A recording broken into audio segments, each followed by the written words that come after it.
Nós estamos estudando a carta de Paulo aos Filipenses e é considerada como a carta da alegria, ou a carta mais feliz da Bíblia.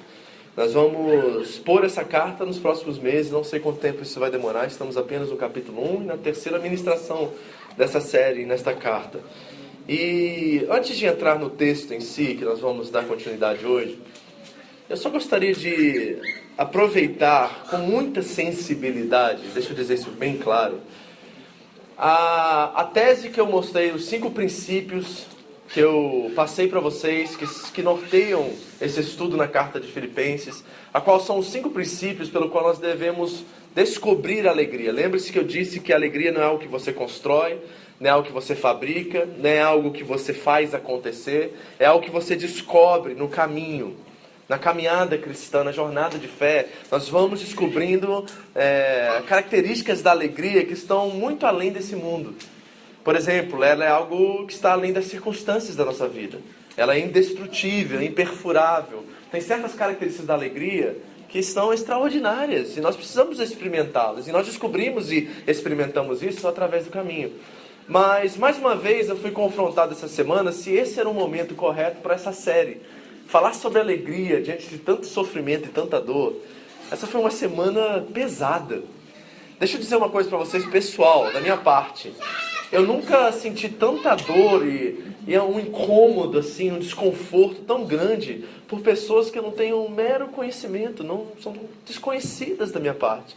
Tanto é que, eu não sei se foi 2 anos atrás, eu acho que foi isso, quando aconteceu aquela tragédia na Boate Kiss, no Rio Grande do Sul, eu não fiquei tão abalado quanto eu fiquei nessa hora, nesse momento, nessa tragédia lá em Chapecó. E eu não sei se tem a ver com o futebol, pela paixão que nós temos pelo futebol, não sei se isso está envolvido, mas realmente essa notícia consumiu nossa semana. Desde terça-feira eu estou ligado na Globo, no SBT, na rede, a gente está buscando em tudo que é lugar informações, porque nós queremos fazer sentido dessa situação. É isso que nós estamos buscando, é isso que aquelas famílias buscam hoje, fazer sentido de tudo aquilo, não é verdade? Mas o fato é que não há sentido naquilo. E por que não há sentido naquilo? Porque a morte é nossa inimiga. Ou nosso inimigo, melhor dizendo. E o fato é que a morte, ela riu na nossa cara terça-feira. A morte riu na nossa cara terça-feira passada.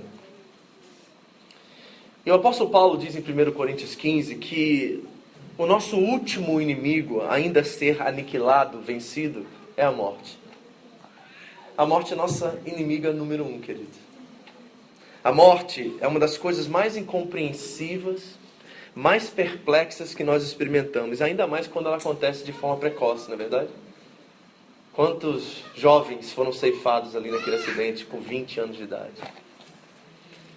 Mas uma das frases que eu mais ouvi durante essa semana foi que a morte não era o fim.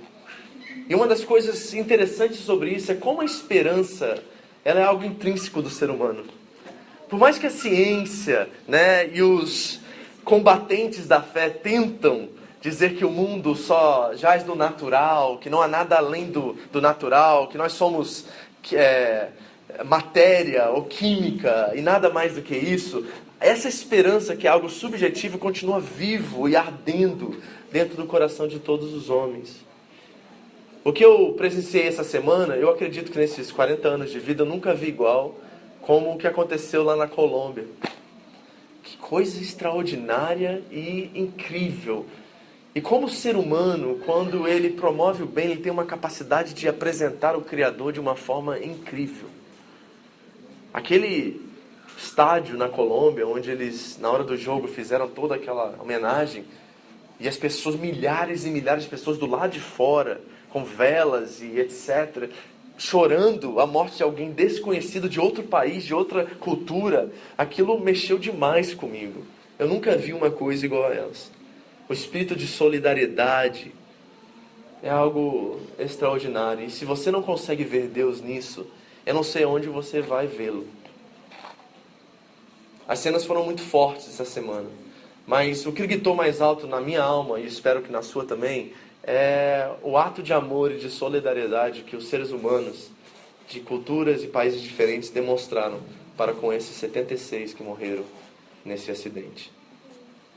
E é com esse espírito de solidariedade que eu quero enfrentar essa mensagem de hoje, porque eu não acredito em coincidências, e foi exatamente agora que Deus nos colocou num tema a qual nós iremos falar exatamente sobre a morte. O que é melhor, viver ou morrer? É sobre isso que o apóstolo Paulo vai encarar hoje conosco, diante dessa carta aos Filipenses. O que é melhor para você? Viver ou morrer? Então eu quero com muita sensibilidade discorrer os nossos 5 princípios, mediante ao que aconteceu, e trazer aplicações práticas, diretas para a sua vida, que talvez faça você pensar onde estão as suas prioridades hoje. Porque tudo é uma questão de prioridade, na verdade. E se as nossas prioridades estão alinhadas com o reino de Deus e a vontade de Deus, provavelmente nós saberemos lidar com certas situações da nossa vida de uma forma melhor. Então, baseado nesses 5 princípios que eu dei a vocês, vamos fazer aplicações, contextualizar isso na realidade de hoje, do acontecimento recente, e vamos ver como isso pode ser aplicado em nossas vidas. Bom, o primeiro princípio é: não procure a alegria, gere ela.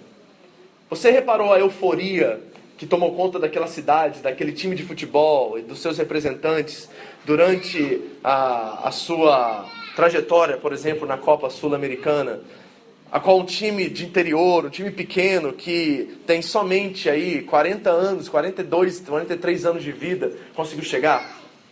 Em menos de 7 anos, esse time subiu da classe D, da série D do Campeonato Brasileiro, até a série A. E aquela cidade abraçou o time.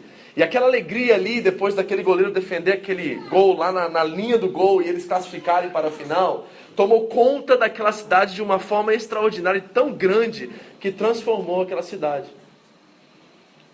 Mas veja como a alegria não pode estar condicionada às coisas circunstanciais. Porque em poucos momentos ou dias, aquela alegria, aquela celebração se transformou em tristeza mundial.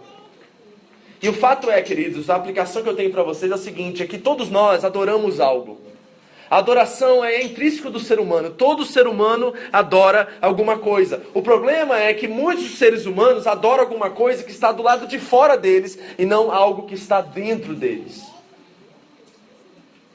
A alegria durou uma semana depois da conquista naquela semifinal e a ida para a final. Mas em poucos momentos aquela alegria tremenda, euforia, se transformou em um pesar, em um luto absurdo. Então não pode estar do lado de fora a nossa alegria, e não pode ser algo que nós construímos. Ela precisa ser muito mais profunda do que isso. Segundo ponto: a alegria não pode ser um objetivo. Eu li uma reportagem durante essa semana, e provavelmente, eu digo isso com muito cuidado, que ela é provavelmente falsa, mas ela tem uma aplicação e um ensino em cima disso. Eu acho que no primeiro dia que descobriram que o goleiro da Chapecoense, Danilo, morreu, alguém da família dele, eu não sei quem foi, essa notícia apareceu, a foto dele no perfil dele, do Facebook ou de alguma rede social, e lá no perfil havia alguns versículos e uma frase que, assim, me mexeu bastante, porque ele disse assim, ou quem escreveu disse: se eu soubesse que isso tinha acontecido, eu não teria salvo aquele gol. Imagine isso por um segundo. Se eu soubesse que isso ia acontecer, eu não teria me dedicado tanto para tirar aquele gol na linha e passar e classificar o time para a próxima fase. Está vendo como é que a alegria não pode ser um objetivo? Porque ela é fraca demais para ser isso. Ela não é presente, constante e tem substância suficiente para nos manter. Porque nesse mundo onde todas as coisas estão fora do eixo e o caos habita, provavelmente nós podemos sair de um culto como esse muito alegres e felizes com tudo que estamos vivendo e nos deparar com a tragédia do lado de fora, em alguma situação, alguém da nossa família ou uma pessoa completamente desconhecida, e nos dá um choque, um baque que nos coloca de volta no lugar. A alegria não pode ser um objetivo. Outras coisas. Terceiro ponto: meus hábitos criam a minha alegria. Você reparou a ótima administração daquele time de futebol que em 7 anos conseguiu sair do nada, de ser um time amador para um time de Série A, disputando uma competição internacional? Um time que fez milhares de pessoas felizes durante muito tempo. Você reparou como uma boa administração causou alegria, causou muita felicidade para muita gente? Isso é muito importante nós notarmos, porque essa é a base que os meus hábitos, as minhas prioridades, os meus valores, elas constroem de certa forma a minha alegria, a minha felicidade. Isso é importante. Ponto 4. A alegria baseada em circunstâncias é temporária, mas a alegria construída sobre bons hábitos, ela é duradoura. E aqui talvez seja a parte mais difícil disso tudo, porque nós precisamos reconhecer que de fato a vida é passageira. E se nós não nos alinharmos e priorizarmos as coisas eternas, tudo se torna inútil e vazio. Você ouviu isso que eu disse agora, a última parte? Se nós não priorizarmos e alinharmos a nossa vontade às coisas eternas, tudo se torna inútil e vazio. Sabe por quê, querida? Eu digo isso com muita ousadia. Eu quero crer que essa situação também foi para a glória de Deus. Eu não sei como, não tenho ideia como Deus vai transformar isso, mas eu acredito que isso será também para a glória de Deus. Como muitos de vocês sabem, eu sou vascaíno e eu sigo alguns jogadores do Vasco no Face. E um dos goleiros mais jovens do time, ele já foi titular durante o campeonato, ele entrou e fez um live no Facebook. Ele entrou em pranto, chorando e contando um testemunho de uma experiência que ele teve com o goleiro da Chapecoense, o Danilo. Ele disse que um dia ele era reserva do Vasco, ele estava começando a carreira, ele teve um jogo brilhante e ele começou a tomar certa prominência no time, já começou a participar de alguns jogos, a qual o goleiro titular foi jogar na sua seleção. E ele disse que ele estava no vestiário, estava ali na área de reservas ali, e o jogo acabou entre Vasco e Chapecoense, e o Danilo correu da sua área, foi até a área dos reservas, chamou o Jordi, que é o goleiro do Vasco, e disse assim: olha, garoto, eu cheguei aqui com muito esforço, mas eu sei que Deus está contigo, eu sei que Deus vai te levantar, eu sei que você ainda vai ser muito usado para a glória de Deus. Olha o Danilo. E disse assim: Jordi, não desista, Deus está com você. Olha só que coisa comovente e extraordinária, né? Um menino de fé, um menino que tinha crença, que acreditava em Deus. Chamou aquele goleiro novo, jovem, e ele, com a experiência que ele tinha, mesmo sendo jovem, ele já tinha uma experiência a mais, e disse a ele para que ele não desista. E o Jordi, no Facebook Live lá, começou a testemunhar isso e chorava. E ele disse que alguns jogos depois ele fez seu melhor jogo pelo Vasco contra outro time da Série A. E o Danilo mandou uma mensagem para ele: eu não te falei que Deus está contigo? Ele não precisava fazer isso. Ele já estava na prominência e esse menino começando na base. E mesmo assim ele fez. Por quê? Porque os valores, talvez, desse goleiro não estavam nas suas conquistas. Não estava naquilo que ele estava conseguindo progredir, no seu sucesso, na sua carreira. Estava em algo muito mais além disso. E a nossa tendência é provavelmente focarmos naquilo que é urgente, naquilo que é de emergência, naquilo que é necessidade agora. E esquecermos das coisas que permanecem para sempre. Os títulos, os troféus, igreja, ficam empoeirados nas salas dos troféus. Mas o que fazemos aqui em nome de Jesus e para a glória de Deus permanece para sempre. Quinto ponto. Os maus hábitos são tão viciantes quanto os bons hábitos. E eu quero não somente falar de hábitos aqui, mas principalmente de prioridades. E nesse caso, avaliando como os hábitos como prioridades, que prioridade nós estamos dando às coisas da nossa vida hoje. E eu te pergunto, o que você está investindo agora, nesse momento da sua história, no hoje que você tem, e o que esse investimento tem a ver com o reino de Deus e a sua justiça? É isso que nós precisamos avaliar, porque nós temos a tendência a desligar, sabe? Nós ficamos preocupados com o que comer, o que beber, o que vestir, e nós esquecemos que essas coisas Deus nos prometeu nos dar. Mateus 6, do 25 ao 32, está claro lá que Deus prometeu que o de comer, beber e vestir, Ele garantiria para nós. O problema é que nós queremos comida além, bebida além e vestimenta além. E aí nós ficamos sufocados com as contas e com as coisas deste mundo. E nós esquecemos de priorizar e investir naquilo que verdadeiramente tem um real valor. Eu espero verdadeiramente que essa tragédia dê glória a Deus nas nossas vidas aqui, do outro lado do mundo, pelo menos. Eu espero que você lembre que essa vida é realmente como um vapor, que ela desaparece. E o que nós temos aqui, esses 80, 70, 60, 100, alguns não sei, é muito rápido, ainda mais nessa nação aqui que o tempo voa. Nós estamos em dezembro de 2016. E se nós não prestarmos atenção, nós vamos nos envolver com coisas que vão permanecer aqui na terra e não vão nos trazer a satisfação e a realização que todos nós estamos buscando. Porque o que nos traz verdadeira satisfação e realização não são as coisas que permanecem aqui, são as coisas que permanecem para sempre. Se essa tragédia tem algo a nos ensinar hoje, é que nós precisamos checar nossas prioridades e ver se nós estamos focados em coisas que morrem no túmulo. Isso é fundamental. Porque, amigos, eu passei a noite ontem, fui dormir 1h da manhã assistindo o velório lá no estádio da Chapecoense, e eu ouvi várias vezes testemunhos de pessoas dizer assim: se eu soubesse que isso acontecia, eu nem botava ele no futebol. Se eu soubesse que isso acontecia, eu nem faria isso, eu faria aquilo. Isso é a pura verdade, porque as pessoas são mais importantes do que as coisas. E vão sempre ser. As pessoas são mais importantes que as conquistas, os troféus, as coisas que nós adquirimos, as casas, os bens, seja o que for, há coisas mais importantes do que isso.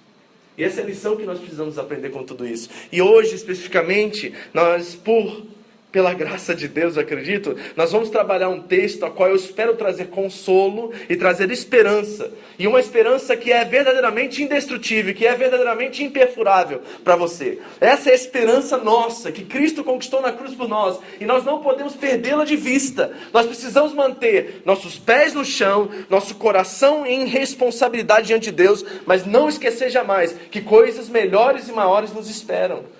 Coisas que nem olhos viram, nem ouvidos ouviram. É nisso que nós caminhamos. É nessa esperança que nós vivemos. A ressurreição dos nossos corpos. E a vida eterna com Cristo Jesus. Enquanto aqui, responsáveis com o que nos foi dado. Mas com o nosso coração cheio de esperança. Porque a morte tem prazo de validade. Entendeu? A morte na cruz do Calvário tem prazo de validade. E ela é, de fato, como Paulo disse, o nosso maior inimigo, mas um inimigo que será aniquilado um dia. Amém? Então vamos ao nosso texto. Nós vamos ler hoje Filipenses capítulo 1, do versículo 20 ao 26. Nós estamos exatamente nessa passagem agora. Estudamos semana passada os outros versículos.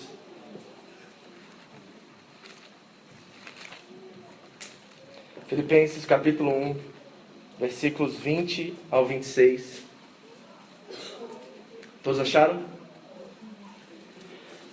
Vamos pedir a Deus que nos dê consolo e esperança através dessas palavras. Versículo 20, assim diz a palavra de Deus. A minha ardente expectativa e esperança é de em nada ser confundido, mas ter muita coragem para que agora e sempre Cristo seja engrandecido no meu corpo, quer pela vida, quer pela morte. Pois para mim o viver é Cristo, e o morrer é lucro. Mas, se o viver na carne trouxer fruto para a minha obra, não sei então o que devo escolher. Mas de ambos os lados estou em aperto, tendo desejo de partir e estar com Cristo, o que é muito melhor. Mas julgo mais necessário, por amor de vós, permanecer na carne. E, tendo esta confiança, sei que ficarei.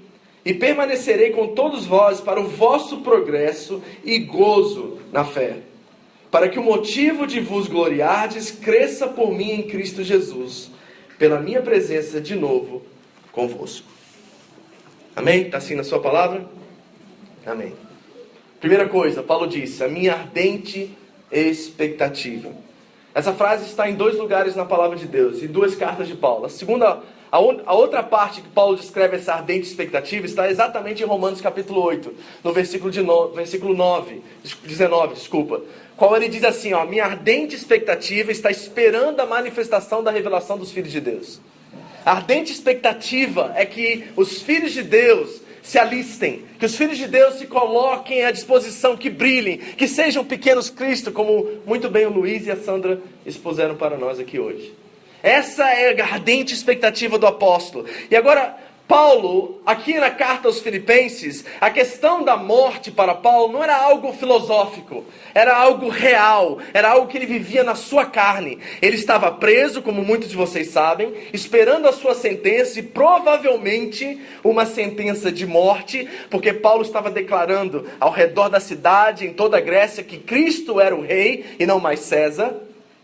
Então a probabilidade dele ter uma sentença de morte era enorme e grande. E lá no final dessa mesma carta, ele vai dizer assim: olha, Filipenses, eu vou enviar Timóteo logo que eu souber o que acontecer comigo. Logo que eu descobrir qual é a minha sentença, eu enviarei Timóteo, ou eu irei com Timóteo até vocês. Então essa ardente expectativa de Paulo, essa esperança, era algo que estava vivo no coração dele. E aí ele começa a nos ensinar algumas coisas que são fundamentais. Eu encontro aqui 2 conflitos, ok? Eu quero falar com vocês hoje, basicamente, sobre 2 conflitos que eu encontro nesses 6 versículos, 7 versículos, que são importantes para que nós possamos entender o que está dizendo aqui. Primeiro deles, morte versus vocação. Esse é o primeiro conflito que Paulo se depara. A morte e o chamado, a morte e a vocação dele. O que ele pensa acerca dessas questões gera um conflito imenso na alma dele. Por quê? Porque ele prefere partir e estar com Cristo, mas ao mesmo tempo o seu compromisso e responsabilidade com a obra é tão forte que a sua vocação não permita que ele vá. Quantos de nós relutamos quando Deus nos chama para fazer algo? E deixa eu ser bem mais prático e simples nisso. Quantos de nós relutamos quando Deus manda-nos dar uma palavra na fábrica para alguém que está sofrendo e nós nos acovardamos? Quem aqui já se acovardou quando deveria ter falado algo? Pois é, esse conflito existe, não existe? Quando nós não entendemos a nossa vocação e o nosso chamado, que não é uma coisa assim para o mundo, às vezes é uma coisa local, às vezes é uma coisa até dentro da nossa família. Nós como maridos, principalmente, que fomos chamados para liderar a nossa casa, muitas das vezes nós nos acovardamos de orar pelos nossos filhos. E muitos homens, infelizmente, estão passando para a mulher esse título, esse papel fundamental que é o sacerdote da casa.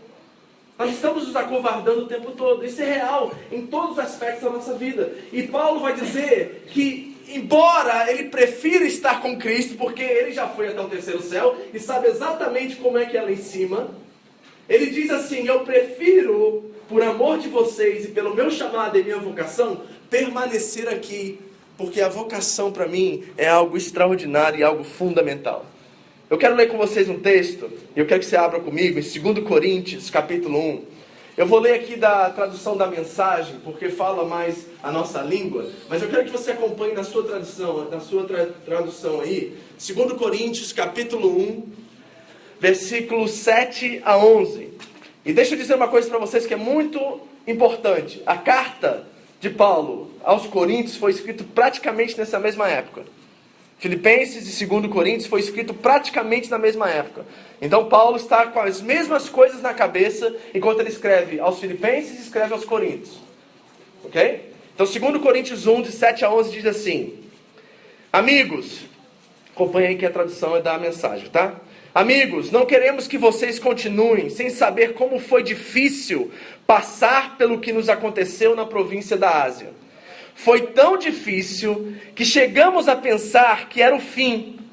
Sentíamos como se nos tivessem mandado para o corredor da morte, que para nós tudo estava acabado. Veja a vocação do apóstolo. Veja o pesar do apóstolo. Veja os confrontos que ele tinha. Ele foi tão abalado e tão colocado contra a parede na província da Ásia que ele desejou morrer.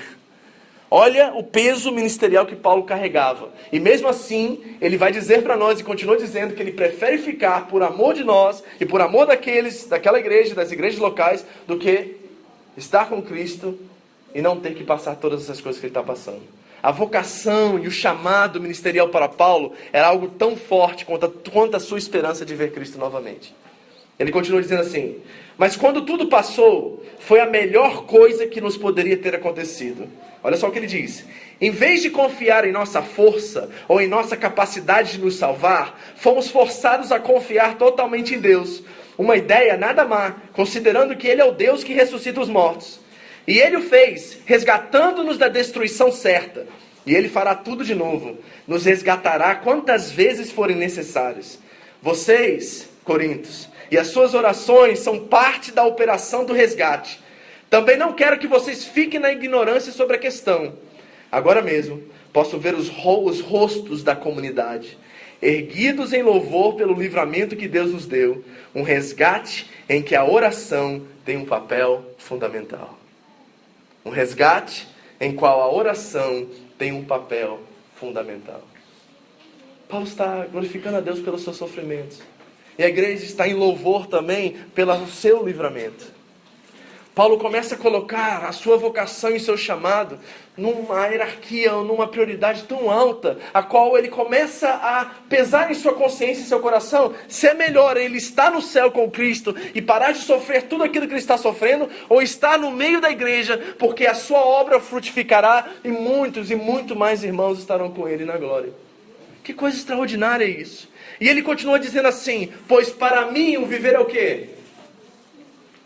O viver é Cristo.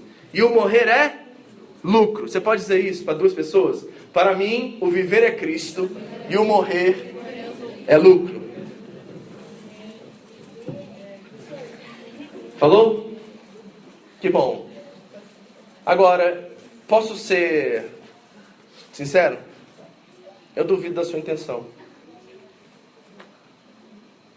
Eu fico pensando comigo mesmo, como que eu completaria essa frase hoje? Diante da minha verdade, diante do meu momento, diante dessa realidade que eu vivo agora, no Ocidente, entre aspas, né? Porque a cultura é ocidental, mesmo estamos no Oriente. Dentro do conforto, dentro do luxo, dentro da riqueza, porque todos vocês são ricos, se você não descobriu isso ainda, pode fazer as estatísticas que você faz parte de 20% da população mundial que ganha mais do que $1 por dia. Você é rico. Você é rico. 80% do mundo ganha $1 por dia. Se você ganha mais que $1 por dia, você é rico. Ok? Então, dentro desse conforto, eu fico me perguntando como eu colocaria essa frase. E posso dar algumas sugestões para você? Por exemplo, para mim, o viver é qualidade boa de vida. E o morrer é não desfrutar isso. Caixa? Cabe aí na sua realidade isso aí? Que tal essa aqui, ó? Para mim, o viver é casar e sair da casa dos meus pais o quanto antes. E o morrer é desperdiçar minha juventude. Que tal esse ídolozinho aí? Ou que tal esse aqui, ó? Para mim, o viver é viajar. E o morrer é não conhecer o mundo e desfrutar a vida. Encaixa na sua verdade? Que tal mais uma assim, ó? Para mim o viver é deixar boas condições para os meus filhos e garantir um pouco do futuro deles. E o morrer é desapontá-los. Será que essas seriam algumas verdades que nós diríamos hoje, diante do nosso conforto, da nossa situação e do mundo pelo qual nós vivemos hoje? Ou será que verdadeiramente nós podemos dizer o que Paulo disse, que o viver é Cristo e o que o morrer é lucro? Será que nós temos a mesma paixão e o mesmo compromisso com as coisas de Deus que o apóstolo Paulo tinha? Ou será que isso é necessário para um seguidor de Jesus Cristo de Nazaré? A minha afirmativa é que é necessário sim. Se nós não temos como expressão de vida o viver é Cristo e o morrer é lucro, provavelmente, não quero julgar seu coração, mas eu quero ser profeta de Deus para você, que é o seguinte: provavelmente se viver não é Cristo e que morrer não é lucro para você, provavelmente ainda você não se encontrou face a face com Jesus Cristo de Nazaré. Porque quando nós encontramos com Ele a fonte de vida, né, a água viva, todas as outras coisas se tornam secundárias mediante a verdade e o caminho e a alegria e o amor que Ele nos oferece. Porque tudo que Cristo nos dá, Ele é. Sabe, igreja, posso falar uma coisa para vocês que é muito clara? Nós, como evangélicos, protestantes, nós saímos da Idade Média e da Idade das Trevas da igreja e nós nos tornamos assim combatentes contra a salvação pelas obras. A igreja da Idade Média era uma igreja voltada às obras, voltada à salvação através das obras, e quando o protestantismo entrou em 1500, 1600 por aí, no 16º século, o protestantismo e a reforma protestante bateu de frente com a salvação pelas obras. E nós começamos a nos alinhar contra isso, escrever sobre isso, falar sobre isso. E salvação pela fé se tornou o item número 1 da reforma protestante. Só que no meio do caminho, enquanto nós vamos aprendendo isso, descobrindo o Evangelho e vivendo essas verdades, nós adotamos uma postura completamente oposta a isso. O que nós fizemos? Jogamos o bebê fora com água suja. E poderíamos ter jogado água suja e deixado o bebê. Porque muitos de nós estamos tão preocupados com a nossa consciência, estamos tão preocupados com a nossa fé, que nós esquecemos que as obras e a fé trabalham juntas. E uma fé sem obras é o quê? Morta. Quer ver? Posso exemplificar isso na Bíblia para vocês? Efésios capítulo 2, versículo 8 a 10. Abre aí comigo. Efésios capítulo 2, versículos 8 a 10. A igreja reformada protestante adotou os versículos 8 e 9 como base de doutrina e como vida. Pela graça sois salvos, isso não vem de vós, mediante a fé, não é por obras, para que pelas obras ninguém se glorie. Nós pegamos o 8 e 9 e usamos o 8 e 9 como doutrina, como motivo, como vida. E nós tentamos combater o tempo todo essa questão que não é pelas obras, que não é pelas obras e que não é pelas obras. Mas nós esquecemos o versículo 10. Vamos ler, só para você se enquadrar aqui no que eu estou falando. Efésios 2, de 8 a 9, diz assim a palavra de Deus. E nós decoramos muito bem o 8 e o 9. Diz assim: pois vocês são salvos pelo quê? Pela graça. Por meio de quê? Da fé. E isto não vem de vocês. É dom de Deus. Não por obras, para que ninguém se gloria. Aprendemos, entendemos, vivemos. Isso está assim, encaixadinho na nossa cabeça, na nossa doutrina e na nossa forma de ser cristão. Só que nós esquecemos que o complemento desses dois versículos é o versículo 10. E o versículo 10 diz assim: porque somos criação de Deus realizada em Cristo Jesus, para fazermos boas obras, as quais Deus preparou de antemão para que nós as praticássemos. Está vendo o que a salvação pela fé faz? Ela transforma-nos em pessoas que realmente fazem boas obras. É isso que Jesus disse no Sermão do Monte, Mateus 5,16. E assim glorifique, assim as suas obras sejam manifestas diante dos homens, para que vendo as suas obras, glorifiquem o Pai que está no céu. Porque nós esquecemos que a vocação é uma parte fundamental, essencial do nosso compromisso com Cristo. Nós estamos tão preocupados em sermos salvos e esquecemos que a salvação tem um propósito. O propósito é traduzir Cristo para o mundo e fazer acontecer o chamado e o dom que Ele nos deu. Paulo está diante desse dilema. Eu quero ir estar com Cristo, mas eu tenho uma vocação, uma missão, um chamado. Deus me chamou para aqui. E deixa eu dizer uma coisa para vocês. Nenhum de vocês está aqui por acaso nessa nação. Eu tenho absoluta certeza disso. Você não veio por causa de dinheiro. Você não veio por causa da crise financeira. Tem muita gente lá no Brasil que são amigos seus, que têm a oportunidade de vir e ainda não vieram. Então não é por causa disso. A gente se vira. No Brasil você sabe que todo mundo se vira, né? Se quiser ficar, você dá um jeito de ficar. Vive talvez não tão bem, mas você dá um jeito. Então não é possível que nós, que temos o Espírito dentro de nós, estamos aqui para ganhar dinheiro, ou para construir um futuro melhor, ou para fazer aquelas listas de coisas que eu coloquei aqui, no que é viver e o que é morrer. É muito mais do que isso.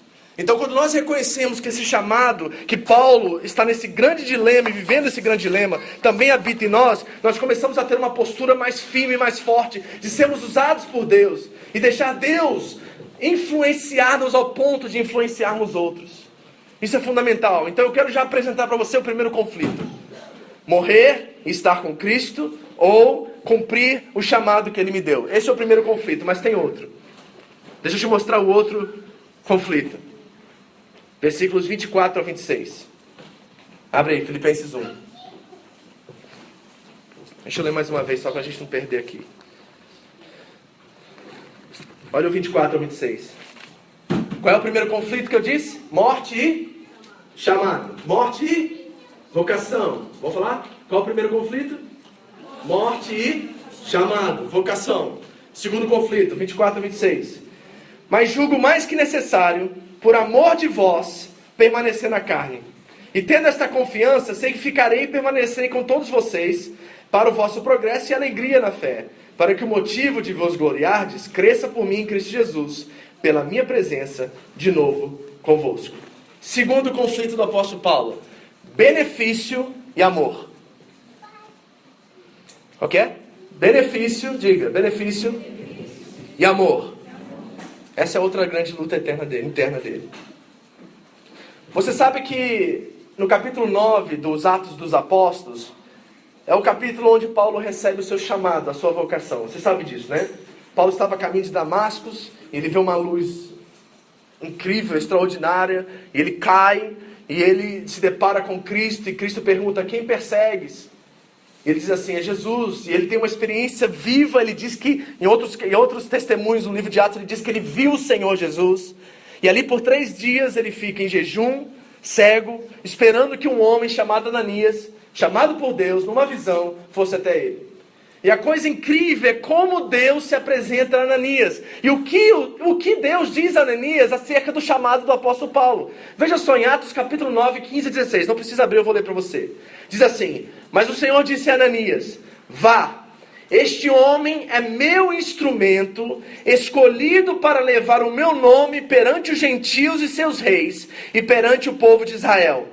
Olha só agora o chamado do apóstolo: mostrarei a ele o quanto deve sofrer pelo meu nome. Que chamado, hein? Imagina num culto daqueles bem espirituais, assim, de poder, aqui na Home Church. Aí o louvor está uma bênção, você vem para frente, se ajoelha, e daqui a pouco o profeta se levanta, bota a mão na sua cabeça e diz assim: receba, meu irmão, você vai sofrer sua vida toda pelo Evangelho. Quem quer essa profecia? Não é uma profecia muito moderna, né? Mas ela está muito clara em muitos textos do Antigo e do Novo Testamento. Que muitos, na verdade, a grande maioria dos grandes servos de Deus sofreram pela causa do Evangelho e pela causa do Reino. Então imagine você recebendo um chamado de sofrer pelo nome de Jesus. E qual é esse grande conflito? Lembra que eu falei benefício versus amor? O grande conflito é que para Paulo e para todos nós, servir a Deus traz consigo um grande peso. Um peso pelo qual nós aqui no Japão e também no mundo ocidental não temos a mínima ideia do que isso significa. Talvez nossos irmãos no Afeganistão, na Síria, na China, em outros lugares onde o Evangelho é perseguido, ou na Arábia Saudita, onde você é morto por ter uma Bíblia, possam entender um pouquinho do que é viver essa verdade. Mas o fato é que servir a Deus no Ocidente e aqui no Japão é muito bom. Vale a pena, tem muito benefício, tem muita coisa boa, nós recebemos tanta alegria. Mas o fato é, queridos, que para o apóstolo Paulo não era. E eu sei que como ser humano, o dia inteiro, nas suas prisões, nos seus apedrejamentos, nos seus naufrágios, o apóstolo Paulo, talvez na sua cabeça, como às vezes passa na nossa, ele pensava assim: será que realmente vale a pena servir a Deus? E se Paulo vivesse o nosso tempo, coitado dele. Porque muitos pastores e muitos profetas e muitas pessoas na igreja diriam para Paulo: Paulo, vê se não tem algum pecado na sua vida, porque nenhuma pessoa que anda com Deus da forma que você anda, sofre como você sofre. É verdade, não é? Está sofrendo, está em pecado. Está sofrendo, meu irmão, tem algum demônio aí na sua vida. E o fato é que a Bíblia mostra ao contrário, que aqueles que mais sofrem, provavelmente estão mais perto do centro da vontade de Deus. Porque aquele que foi o maior homem, que caminhou entre nós e caminhou sem pecado, estava no centro da vontade de Deus na cruz do Calvário. O lugar que um ser humano jamais sofreu, é o lugar onde um ser humano estava mais no centro da vontade de Deus. Então eu fico perguntando, será que sofrer de Deus? E eu fico com essa afirmativa soando em meu coração que provavelmente é. E nós não estamos maduros o suficiente para encarar essa verdade. Posso mostrar para vocês isso na Bíblia? Abra comigo agora 2 Coríntios capítulo 11. Nós vamos ler o texto todo, tá? Só para você entender um pouquinho do ministério do apóstolo Paulo. Lembre-se que a carta de 2 Coríntios foi escrita mais ou menos no mesmo período. 2 Coríntios, capítulo 11. São hebreus? Também eu.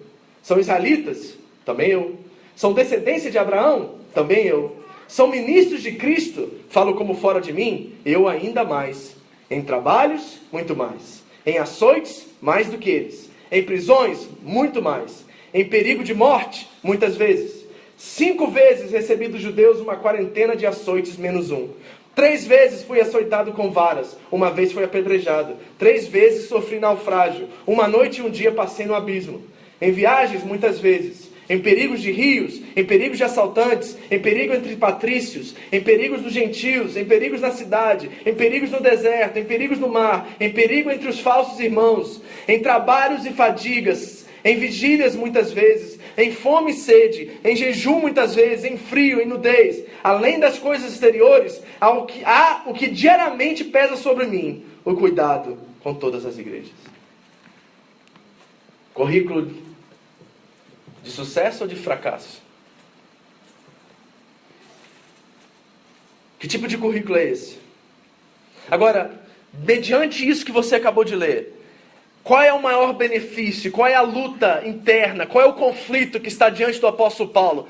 Um é, como ser humano, eu quero parar de sofrer. Não tem como você avistar essa lista e ver todos esses perigos, e ver todas essas dores e sofrimentos, e não pensar e desejar que isso pare. O benefício para Paulo é que se ele partir, todos esses males acabarão.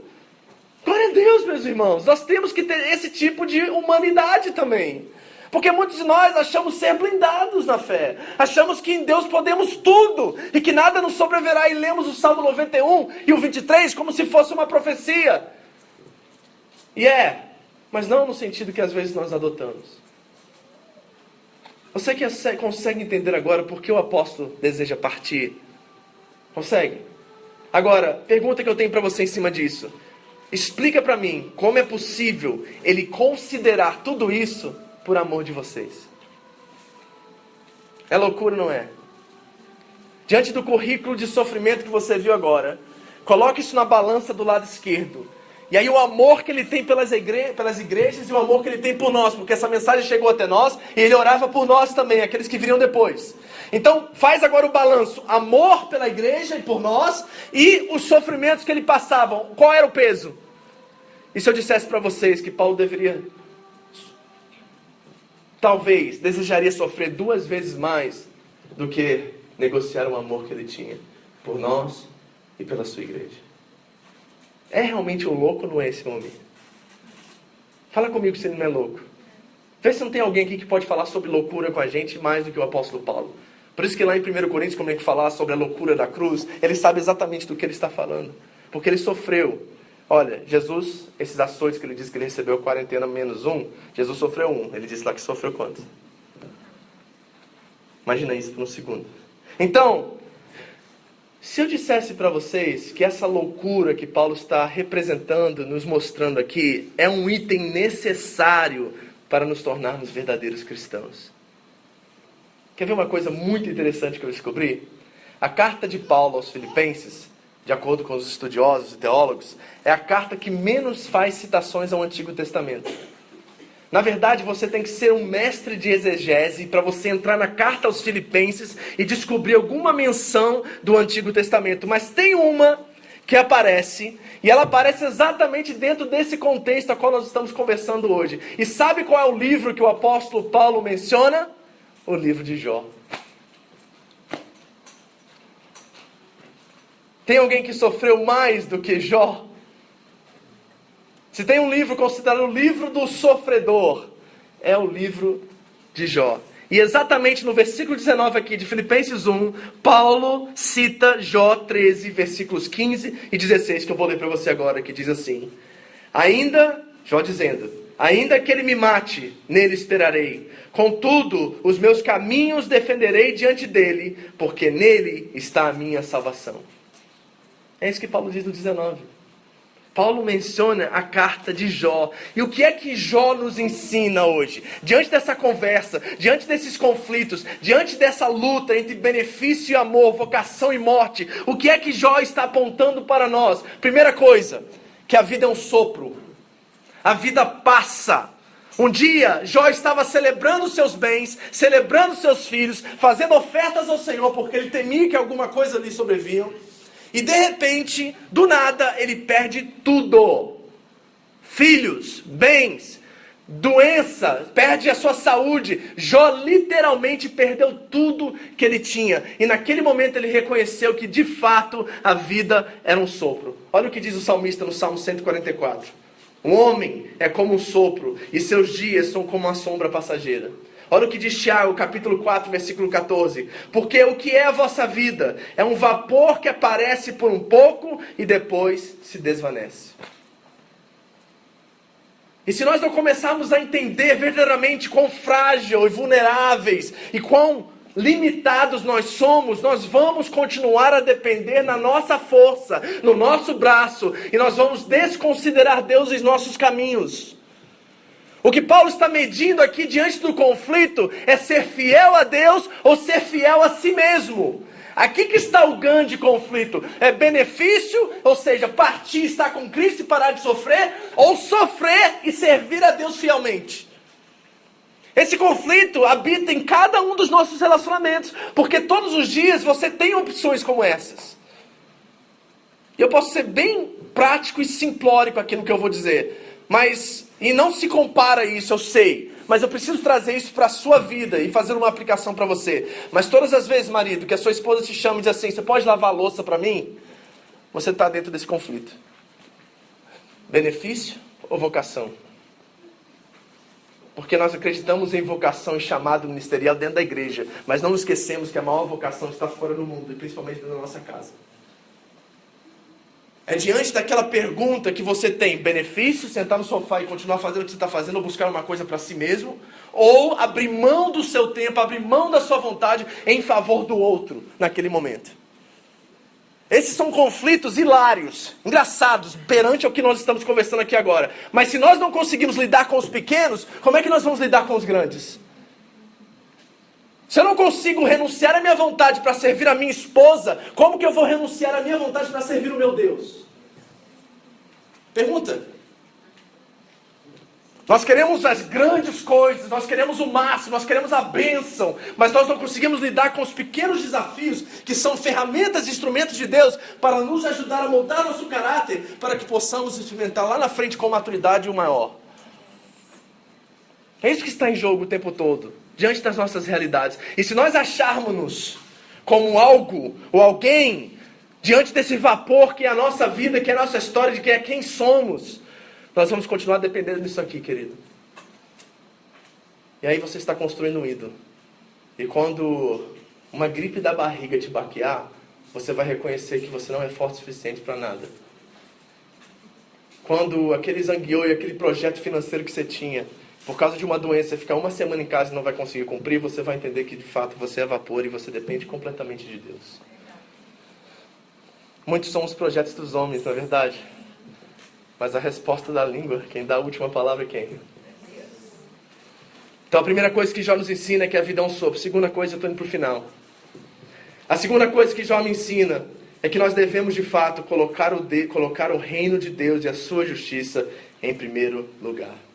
Abra sua Bíblia comigo no livro de Jó, capítulo 42. Todos nós conhecemos essa passagem, mas vamos ler hoje. Porque tem uma aplicação que se compara a Cristo, a qual nós precisamos ver, para que possamos entender o que Deus está nos falando aqui nessa manhã. Para que possamos enfrentar esses conflitos com o coração em Deus, fiel a Deus, obediente a Deus, conectados com o Espírito. O último capítulo do livro de Jó. 42, de 1 a 5.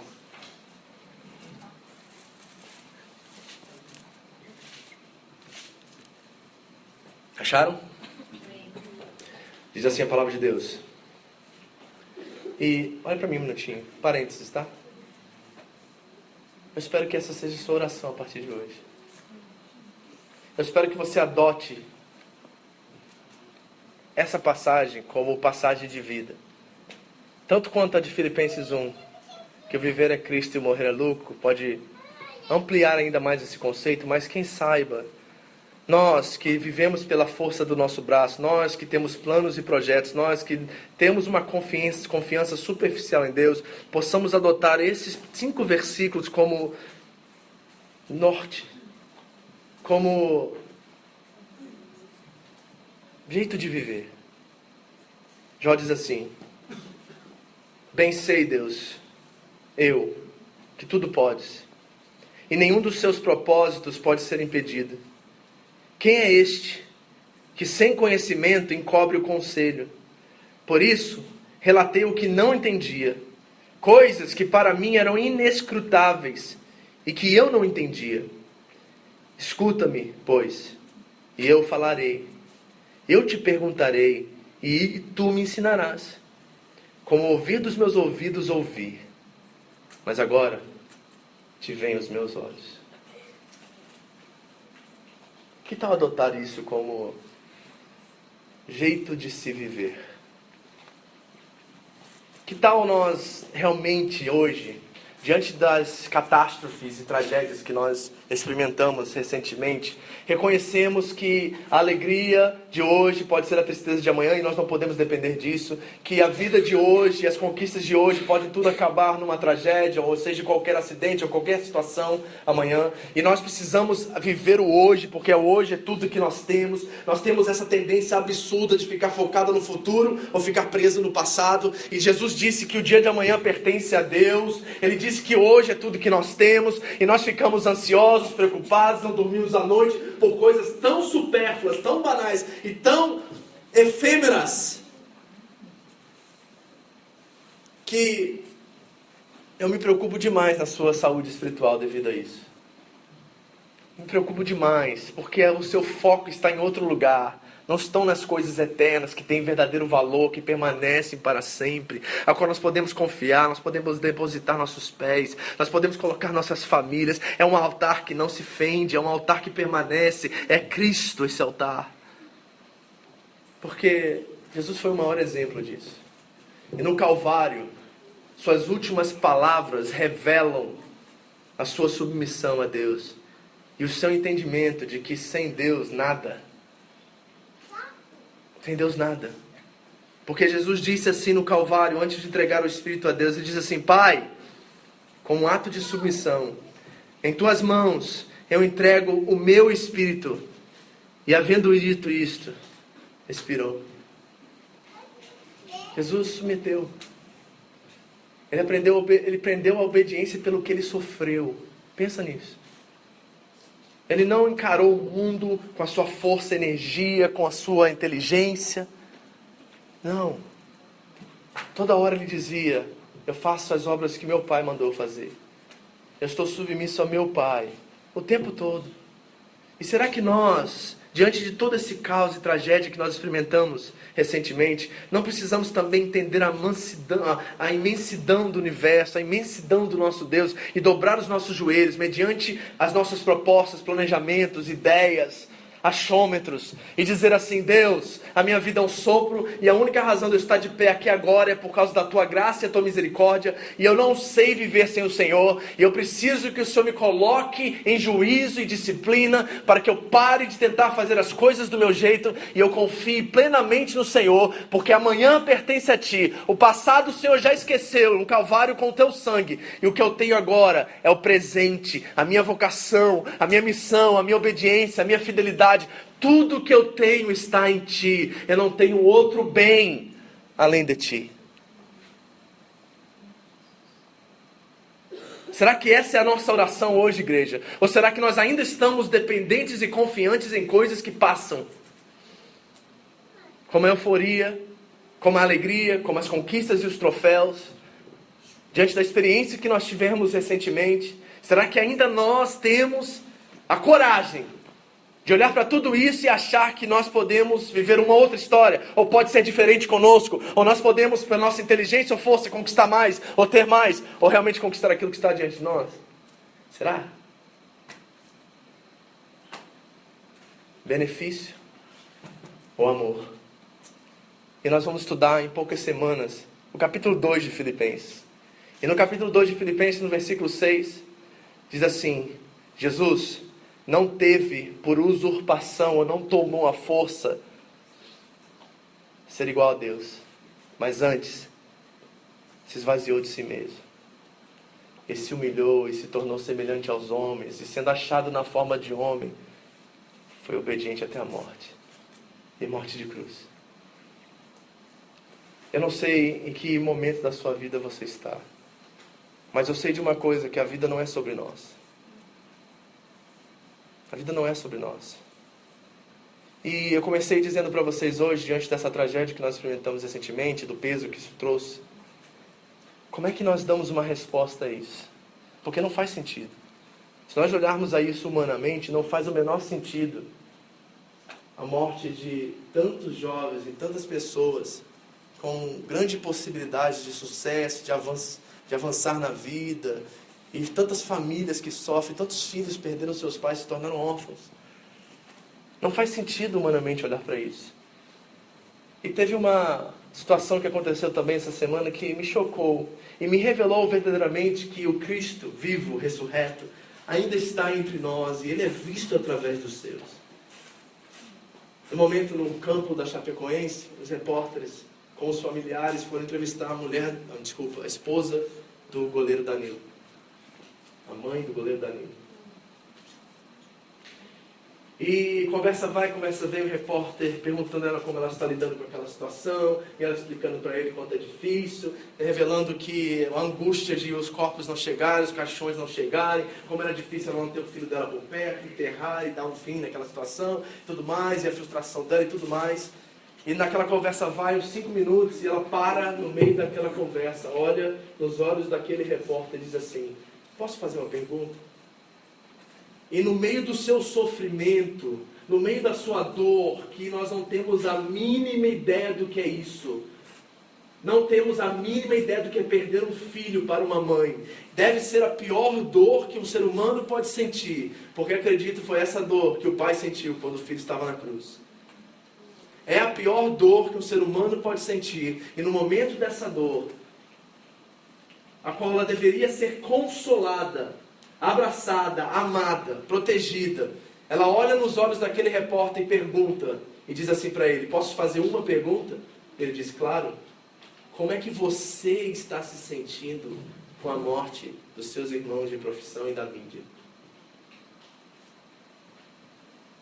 Naquele momento o mundo parou para mim assim no espaço, e naquele momento o Espírito disse a mim: aí estou eu, filha.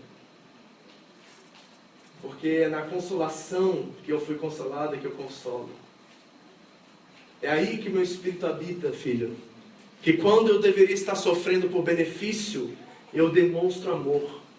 É aí que a vida verdadeiramente faz sentido. É aí que está a resposta para toda a dor. Quando eu sinto a dor do outro, e mesmo diante do meu maior sofrimento, eu tenho empatia com o sofrimento alheio. É aí que habita o meu Espírito. É aí que meu filho se deu. E se você não assistiu esse vídeo, você viu que o repórter não teve condições de responder a ela, caiu em prantos e ela o abraçou e chorou com ele. Qual é a grande resposta que nós temos para uma tragédia como essa, queridos? É uma só: que a morte perdeu. Que a morte, até o sábado, antes da ressurreição, ela tinha palavra, ela tinha autoridade, ela tinha poder, ela riu na nossa cara, ela riu na cara dos discípulos e ela riu na nossa cara terça-feira. Mas após rir na nossa cara, nós rimos de volta e dizemos assim: você perdeu. Porque no domingo da ressurreição, a morte acabou. Cristo ressuscitou. E quando Ele ressuscitou, nós também um dia ressuscitaremos. Então, sabe o que a gente faz, igreja? A gente joga fora tudo aquilo que não faz sentido, tudo aquilo que tem prazo de validade, tudo aquilo que acaba, e a gente coloca isso num outro bando aqui. A gente faz um montoado aqui, e a gente joga casa, a gente joga carreira, a gente joga namoro, a gente joga todas essas coisinhas aqui, joga aqui. E a gente fica aqui com aquilo que permanece de verdade. E é nisso aqui que a gente mergulha, é nisso aqui que a gente resolve, é nisso aqui que a gente conversa, é nisso aqui que a gente sacrifica, porque aquelas coisas lá são acrescentadas. É isso que Jesus disse: buscar em primeiro lugar o meu reino e a minha justiça, e essas coisas vos serão acrescentadas. Aí, a gente está aqui amando uns aos outros, servindo uns aos outros, sendo irmãos verdadeiros, cuidando da nossa casa, e de repente, quando a gente cuida da nossa casa, a gente precisa de uma casa. Aí sabe o que a gente faz? A gente fala assim: família, te amo. Tá? No barraco, na casa, na favela, onde for, te amo. Mas Deus é bom e cuidou de nós. Está aqui a casa. A gente vai lá e pega a casa. Aí pega, aí traz para cá, e fala assim: olha que Deus é bom, olha quanto que Ele nos deu, que coisa linda, maravilhosa, que casa boa, não é bom? Aí a gente entra, e a gente não vive mais em casa, porque quando ela vem para esse lado de cá, ela para de ser casa, ela se transforma em lar. Ela para de ser casa. Porque se ela for casa, ela é efêmera, ela tem prazo de validade, mas se ela for lar, ela auxilia, ela acrescenta, ela aumenta aquilo que já existe do lado de cá. E é nisso que nós estamos interessados. Não é quantos presentes de Natal nós vamos dar nesse Natal. Mas quantas pessoas nós vamos amar e servindo através dos presentes? Porque é isso que conta, sabe, igreja? Porque pode ser que um dia Deus faça assim, ó, pra você. Não quero mais essa casa. Aí ele pega essa casa e volta lá de novo. Aí você volta para aquele barraco que você estava antes, sabe? Só que você volta para o barraco com o mesmo sentimento, a mesma emoção. Porque o que vale a pena estar de pé, que é a família. Isso é viver o reino de Deus e a sua justiça. E ter as outras coisas acrescentadas. Porque se a gente viver ao contrário, quando uma tragédia começa a acontecer na nossa casa, já era. Nós vamos nos afogar na mágoa, na dor e na perplexidade. E Deus não quer isso de nós. 2 conflitos. Morte, vocação. Benefício, amor. Qual lado da balança você se encontra hoje? Eu quero te chamar pro lado de cá, sabe? Eu quero te chamar pro lado de cá. Vem pra cá, aqui é bom demais. Aqui tem paz, porque Jesus é rei. Aqui tem amor, porque Deus é o centro. Aqui tem vida, porque Jesus é o objetivo. Vem pra cá. Vem pra cá. Aqui a tragédia não afoga. A tragédia não nos mata de mágoa, de dor. Aqui a vida faz sentido. Aqui é morrer. Aqui viver é Cristo. Morrer é lucro. Mas se for por amor a vós, eu quero ficar. Aqui é fácil dizer isso. Lá, você vai ter tantas tentações e tantas chamativas que vai ser difícil você dizer viver é Cristo e morrer é lucro.